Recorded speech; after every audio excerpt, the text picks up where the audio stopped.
नमस्ते दोस्तों।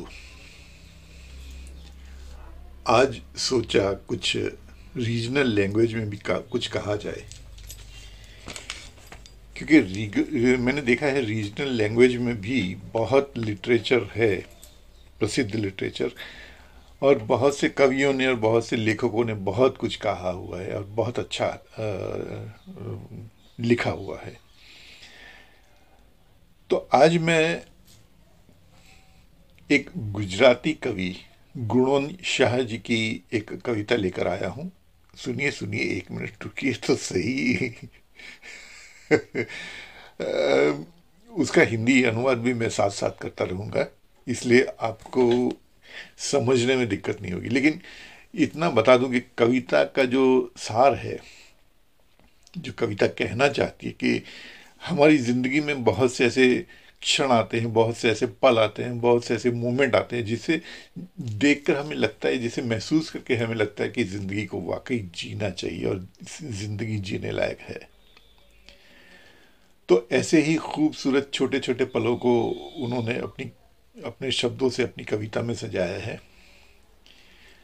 तो आइए आज गुणवंत शाह जी की एक गुजराती कविता जिंदगी सुनते हैं। आइए।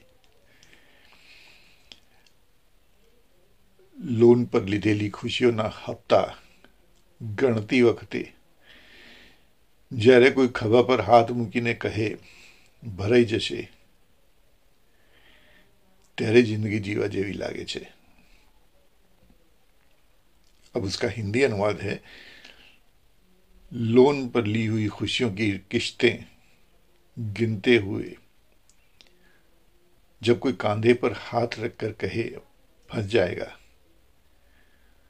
तब जिंदगी जीने जैसी लगती है।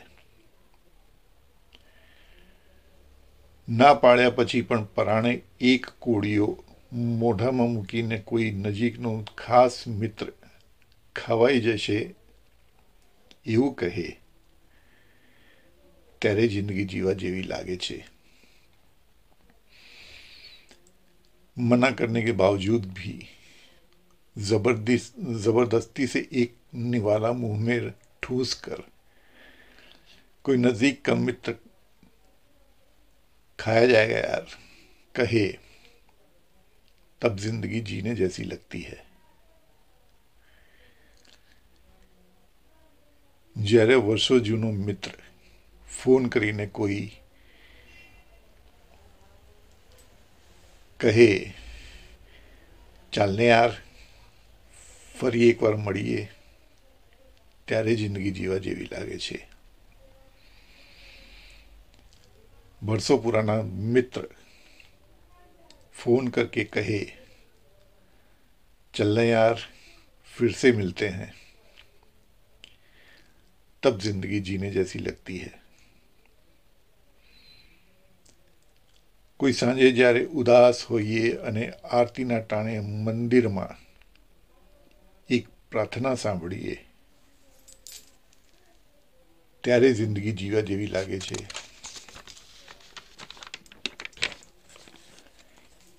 किसी शाम जब उदास हो और आरती के समय मंदिर में एक प्रार्थना सुने, तब जिंदगी जीने जैसी लगती है।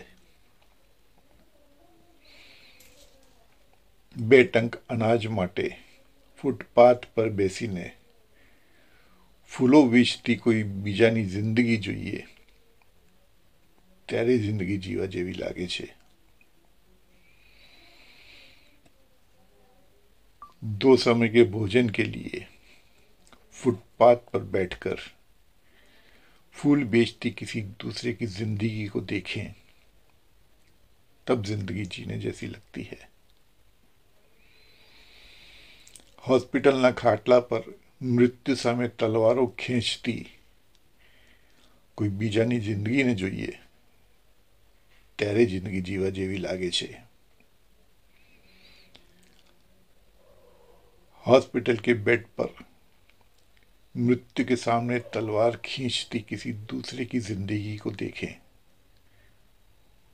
तब लगता है कि जिंदगी जीने जैसी है, तब जिंदगी जीने जैसी लगती है। आ कविता सांभळीने તમારા ચહેરા પર સ્મિત આવી જાય ત્યારે जिंदगी जीवा જેવી लागे छे। इस कविता को सुनकर, कवि ने यहाँ वैसे पढ़कर लिखा हुआ है, लेकिन चूंकि मैं आपको ये सुना रहा हूँ इसलिए मैंने यहाँ पर शब्द को बदलकर पढ़ने की जगह सुनकर लिखा बोला है। तो इस कविता को सुनकर आपके चेहरे पर मुस्कान आ जाए तब जिंदगी जीने जैसी लगती है। चालने जीवी लईए जिंदगी, कारण कारण के जिंदगी जीवा जेवी लागे छे। चलना जी ले जिंदगी, लेकिन क्यों? क्योंकि जिंदगी जीने जैसी लगती है। धन्यवाद आपका।